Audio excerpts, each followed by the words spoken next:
So, how does an airline that flies to more countries than literally any other on Earth plan to tackle something as massive as climate change? Well, we're diving right into Turkish Airlines' sustainability report to check out their flight plan for the future. And, what they're doing has huge implications for one of the biggest industries on the planet. And it's a really good question, right? I mean, when your whole business model is about connecting the entire planet, your carbon footprint is just inevitably huge. So, where do you even start? How do you possibly build a sustainability strategy when you're operating at that kind of mind boggling scale? And when we say scale, we mean this 131 countries. Think about that. That is more destinations than any other airline on the planet. This isn't just a big company, it's a colossal global operation. And that scale, well, that's right at the heart of the challenge. Okay, so here's how we're going to break it all down. First, we'll look at the sheer scale of the challenge. Then we'll get into the specific climate headwinds they're up against.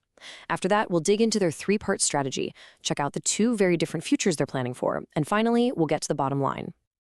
All right, first up, let's really wrap our heads around the size of this challenge. Because for an airline this big, being a global success story and having a massive environmental responsibility, well, they're really two sides of the exact same coin. And this isn't just some, side project or PR move. The message from the very top, the chairman of the board, is crystal clear. Sustainability is a core goal. They're talking about this as a decisive move. It's not just about being greener, it's about making sure they're still a leading airline in a future that's absolutely going to demand it. Okay, so what are they actually up against? The report talks about these serious climate headwinds facing the whole industry, and they basically split them into two major types of risk. So what's the difference? Well, on one side, you've got transition risks. The easiest way to think about these is all the money and policy stuff, the pressures that come from the whole world trying to shift to a low-carbon economy. And on the other side, you've got physical risks. This is the real-world, tangible stuff, the direct impact of a hotter planet on the actual day-to-day business of flying planes. Let's make that a little more concrete. A perfect example of a transition risk, the rising cost of carbon. It's pretty simple. As governments get more serious about hitting their climate targets, they start putting a price tag on emissions. And for an airline, that's a direct hit, right to the budget. And we're talking about some serious numbers here. These are the projections they're actually planning for.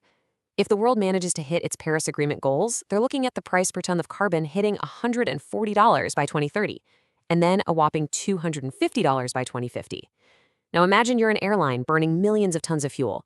Yeah, that's a massive and growing financial risk. Okay, so that's the money side of things. Now let's flip the coin and look at a physical risk. This has nothing to do with policy or taxes. This is just pure physics. As the planet gets hotter, it has a direct, measurable, and pretty negative effect on how a plane actually flies. And here's how that works. It's actually a pretty wild chain reaction. Hotter air is less dense, right? So to get off the ground, the engines have to work way harder to generate enough thrust. If it gets really hot, the only choice might be to reduce the plane's weight, which means bumping passengers or cargo. And that's not all. Even when the plane is just sitting on the ground, it takes more power to keep the cabins cool. It's just one operational headache after another. So, you're facing these huge financial risks on one side and serious physical challenges on the other. What's the plan? Well, the airline lays out a really clear three-part strategy to deal with it all. At its core, it's pretty straightforward. Step 1, modernize the fleet by buying newer, more efficient planes. Step 2, optimize your operations. Basically, fly to planes you already have in a smarter way. And step 3, invest in the future of fuel, the stuff that could completely change the game.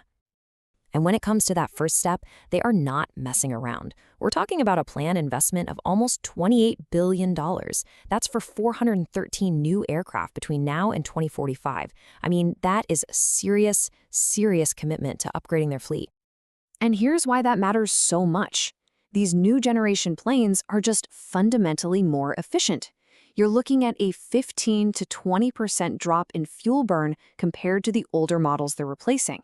In the world of aviation, that is a massive leap forward in efficiency.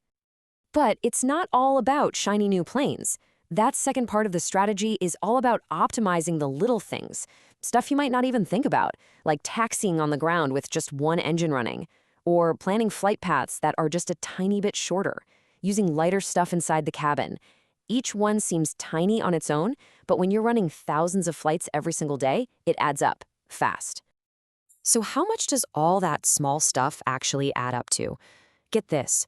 The report calculates that since 2008, all these little operational tweaks have prevented over 2.5 million tons of carbon from ever being emitted. That just shows you the power of making small changes on a global scale.